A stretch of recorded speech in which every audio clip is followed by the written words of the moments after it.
बिस्मिल्लाहिर्रहमानिर्रहीम। अस्सलामु अलैकुम नाज़रीन। दोस्तों, कहा जाता है नेकी कर खूह में डाल, मगर बाज़ औक़ात यही नेकियां जिन्हें आप करके खूह में डाल चुके होते हैं गले पड़ जाती हैं। CCPO लाहौर उमर शेख को ही देख लीजिए। इतनी आला कारकर्दगी, बेहतरीन परफॉर्मेंस और पुलिस डिपार्टमेंट में एक हॉनेस्ट पुलिस ऑफिसर बनने के लिए इन्होंने अपने कैरियर के शुरुआती सालों से अब तक अनथक मेहनत और ईमानदारी से काम किया। गरीबों की सुनता रहा, बेशुमार ख़तरनाक केसेस हल किए, मगर सानिया सियालकोट मोटरवे की खातून पर एक छोटे से गलत जुमले की वजह से इन्हें मीडिया और आवाम ने आड़े हाथों ले लिया।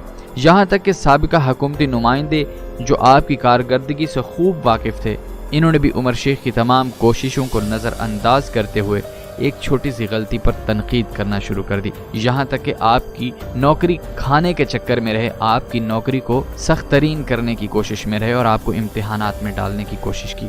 दोस्तों, CCPO लाहौर उमर शेख ने गुज़िश्ता रात चंद नाअहल और गैर जिम्मेदार पुलिस अहलकारों के खिलाफ ऐसा एक्शन लिया जिसके बारे में सुनकर आप खुश हो जाएंगे, बल्कि उमर शेख साहब को अप्रिशिएट भी करेंगे और आपका दिल चाहेगा कि आप ऐसे ईमानदार लोगों की दिल से इज्जत किया करें। आज की वीडियो में उमर शेख साहब की गुज़िश्ता रात ASI की तबीयत बनाने पर बात करेंगे और साथ ये भी बताएंगे कैसे उमर शेख साहब ने जब ये DPO थे, एक DSP और एक SHO को इन्हीं के थाने में गिरफ्तार करके हवालात में बंद किया था। वजह क्या थी और पुलिस अहलकारों को इन्हीं के थाने में क्यों बंद किया था, और कुछ नज़र उमर शेख साहब की अपनी ज़ाती ज़िंदगी पर जो गुजर चुकी है, यानी कि स्कूल और कॉलेज लाइफ पर बात करेंगे। मगर हस्ब रवायत आपसे दरख्वास्त है, हमारी काविशों और तहकीकी कोशिशों का सिला हमारी वीडियो को लाइक करके ज़रूर दिया करें, और अगर आप हमारी वीडियो पहली बार देख रहे हैं तो चैनल को सब्सक्राइब करें और साथ ही मौजूद घंटी के निशान पर क्लिक करके ऊपर ऑल सेलेक्ट करना ना भूलिएगा,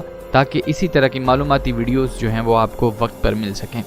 दोस्तों, जनूबी पंजाब के ज़िला रहीम यार खान की तहसील खानपुर से ताल्लुक़ रखने वाले लाहौर के CCPO उमर शेख आजकल खबरों की ज़ीनत बने हुए हैं। इसकी बड़ी वजह इनकी हालिया बयानात, मुकदमात और तनाज़ात हैं। इन पहलुओं पर बहस आगे बढ़ाने से कबल पाकिस्तान के सबसे बड़े सूबे पंजाब के दारुल हुकूमत लाहौर पुलिस के सरबराह बनने वाले उमर शेख की ज़िंदगी के नशीबो फराज पर नज़र डालते हैं, मगर पहले एक दिलचस्प किस्से के बारे में जानना ज़रूरी है जो इनके एक पुराने करीबी दोस्त ने बताया। ये नवाज शरीफ का दूसरा दौरे हुकूमत था। इस वक्त के आर्मी चीफ परवेज मुशर्रफ श्रीलंका का दौरा करने के बाद पाकिस्तान आए तो इन्हें कराची एयरपोर्ट पर उतरने की इजाज़त न मिल सकी। नवाज शरीफ हुकूमत ने परवेज मुशर्रफ को बरतरफ करके इस वक्त के DGISI ज़ियाउद्दीन भट्ट को नया आर्मी चीफ तैनात कर दिया, मगर ये प्लान नाकाम हो गया जब कराची एयरपोर्ट के कंट्रोल टावर से परवेज मुशर्रफ के तैयारे को नवाब शाह के एयरपोर्ट पर उतरने के अहकामात मौसूल हुए तो पुलिस की तरफ से जो अफसर उनका इस्तकबाल करने के लिए वहां पहुंचा, यानी परवेज मुशर्रफ साहब का जो इस्तकबाल करने के लिए पुलिस ऑफिसर पहुंचा, वो उमर शेख ही थे। उमर शेख उस वक्त सिंध के ज़िला नवाबशाह पुलिस के सरबराह थे, यानी वहां DPO थे। उमर शेख अपने 28 बरस के पुलिस कैरियर में सन 1997 से लेकर 2008 तक सिंध और पंजाब के 10 अजला में पुलिस के सरबराह रह चुके हैं। उमर शेख वाशिंगटन, गवांतानामो में भी तैनात रहे हैं। उमर शेख ने इब्तदाई तालीम सरकारी स्कूल से हासिल की, जिसे वो बड़े ही फख्र से टाट स्कूल कहते हैं। दोस्तों, उमर शेख साहब की ज़िंदगी पर अगर कुछ कहना चाहें तो वो वीडियो इस तरह बहुत लंबी हो जाएगी, लेकिन मुख्तसर करते हैं कि उमर शेख साहब ने भी हालिया दिनों 15 पर कॉल मिलाई। 15 पर कॉल करने के बाद उमर शेख साहब कहते हैं कि जनाब, मैं मोटरवे पर मौजूद हूँ और मेरी गाड़ी मोटरवे पर चलती चलती बंद हो गई है। किसी वजह से मेरी गाड़ी में कोई फ़नी ख़राबी आई है जिस वजह से मेरी गाड़ी आगे नहीं बढ़ सकती। तो 15 पर बैठा नुमाइंदा जितने काबिल था वो बेचारा यही कर सकता था कि उसने करीबी थाने को सर्च करके उसे एक ASI का नंबर, यानी उमर शेख साहब को एक थाने के ASI का नंबर, मुहर्रर का नंबर जो है वो दे दिया कि आप इनसे राबिता करें, राबिता करके आप इनको बताएं कि आप किस मसले में मुब्तला हैं। इंशाल्लाह आपकी मदद होगी, पुलिस आपकी मदद के लिए जाए वक़ुआ पर पहुंच जाएगी। उमर शेख साहब नंबर लेने के बाद 15 से नंबर तलब करने के बाद आगे थाना ASI को कॉल करते हैं जो नंबर दिया गया था। जब कॉल करते हैं तो उसे बताते हैं कि जी मैं मोटरवे की फ़लाँ जगह पर मौजूद हूँ और मेरे साथ ये मसला पेश आया, मेरी गाड़ी किसी तरह ख़राब होने की वजह से, फ़नी ख़राबी होने की वजह से बंद हो गई है, मैं आगे नहीं बढ़ सकता, लिहाजा मेरी मदद की जाए।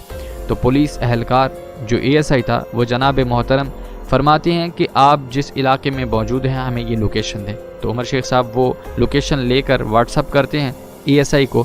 جب وہ اے ایس آئی لوکیشن دیکھتا ہے تو وہ جناب فرماتے ہیں کہ جناب اعلیٰ یہ جو آپ نے لوکیشن بھیجی ہے یہ ہمارے تھانہ حدود میں نہیں آتی۔ تو عمر شیخ صاحب کہتے ہیں کہ جناب یہ کن کی حدود میں آتی ہے؟ تو وہ کہتے ہیں کہ جی یہ فلاں جو ہے وہ تھانے کی حدود میں آتی ہے، تو آپ کو چاہیے آپ ان سے کانٹیکٹ کریں۔ عمر شیخ صاحب کہتے ہیں اگر آپ مجھے اس تھانے کا نمبر دے دیں تو آپ کی عین نوازش ہوگی۔ تو وہ اہلکار کہتا ہے کہ جناب اعلیٰ میں آپ کو نمبر نہیں دے سکتا کیونکہ میرے پاس اس تھانے کے کسی بھی شخص کا نمبر نہیں ہے، نہ ہی کسی اے ایس آئی کا اور نہ ہی ایس ایچ او کا۔ اب سوچنے والی بات یہ ہے یہ کیسے ممکن ہے کہ قریب تھانے ہوتے ہوئے ایک دوسرے کا نمبر کسی بھی پولیس آفیسر کے پاس نہ ہو، جبکہ جسے کال کی جا رہی ہے جس کا نمبر 15 سے آپ کو دیا جا رہا ہے وہ ایک اے ایس آئی ہے، سب انسپیکٹر ہے۔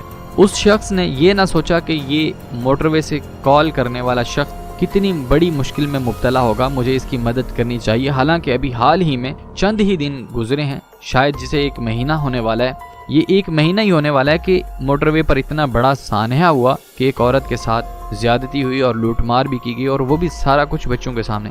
اس سارے سانحے کو مد نظر رکھتے ہوئے بھی دیکھتے ہوئے بھی اس پولیس اہلکار نے آپ کی مدد کرنے سے انکار کر دیا۔ لہٰذا عمر شیخ صاحب اس شخص کا نام پوچھتے ہیں، وہ نام بتاتا ہے۔ نام بتانے کے بعد عمر شیخ صاحب اپنا تعارف کرواتے ہیں کہ میں سی سی پول لاہور ہوں، تو میں آپ کے پاس آ رہا ہوں، آپ فوراً جو ہے وہ تھانے پہنچیں۔ جیسے ہی عمر شیخ صاحب اپنی گاڑی لے کر تھانے کی طرف روانہ ہوتے ہیں اور وہ شخص بھی آپ کے آنے سے پہلے تھانے میں پہنچ جاتا ہے۔ عمر شیخ صاحب پہلی ہی فرصت میں اس شخص کو نوکری سے فارغ کرتے ہوئے اس کی بیلٹ کھینچتے ہیں اور اسے کہتے ہیں کہ تم اسی قابل ہو کہ تمہیں یہ نوکری نہ دی جائے، کیونکہ اہلکاروں کی ضرورت نہیں رہی اس ڈپارٹمنٹ کو تم جیسے لوگوں نے بہت بدنام کر دیا ہے، پولیس کی بہت بدنامی ہو چکی ہے۔ عمر شیخ صاحب نے اس شخص کو دھکیلتے ہوئے بے عزت کرتے ہوئے حوالات میں بند کر دیا تاکہ اس شخص کے ساتھ ساتھ اسی تھانے کے باقی اہلکاروں کو عبرت حاصل ہو سکے۔ کسی بھی شخص کے کال کرنے پر بجائے اس پر تنقید کرنے یا اس پر اپنے کمنٹ پاس کرنے کے آپ کو اس کی مدد کے لیے جانا ہے، کیونکہ آپ کو رکھا ہی شہریوں کی مدد اور ان کی حفظ و امان کے لیے گیا ہے۔ دوستو امید ہے آپ کو ویڈیو پسند آئی ہوگی، کیونکہ اس طرح کی ویڈیوز بہت ہی کم دیکھنے کو ملیں گی۔ یہ رپورٹ جتنی بھی ہے ہم نے خود تحقیق کر کے بنائی ہے۔ اگر کسی چینل پر چلی ہوتی تو بہت خوشی ہوتی، کیونکہ چینل پر سارا دن میڈیا گلا پھاڑ کر عمر شیخ صاحب کی برائیاں تو کرتا رہا، لیکن عمر شیخ صاحب کی وہ اچھائیاں بیان نہیں کی جو انہوں نے پولیس ڈپارٹمنٹ میں رہتے ہوئے پولیس کے ساتھ کی اور پولیس کے ساتھ ساتھ عوام کے ساتھ سلوک کیا۔ امید ہے ویڈیو پسند آئی ہوگی۔ پسند آنے کی صورت میں دوست احباب اور رشتہ داروں کے ساتھ شیئر کیجیے گا۔ ملتے ہیں ایک نئی ویڈیو کے ساتھ، تب تک کے لیے اجازت دیجیے۔ اللہ نگہبان۔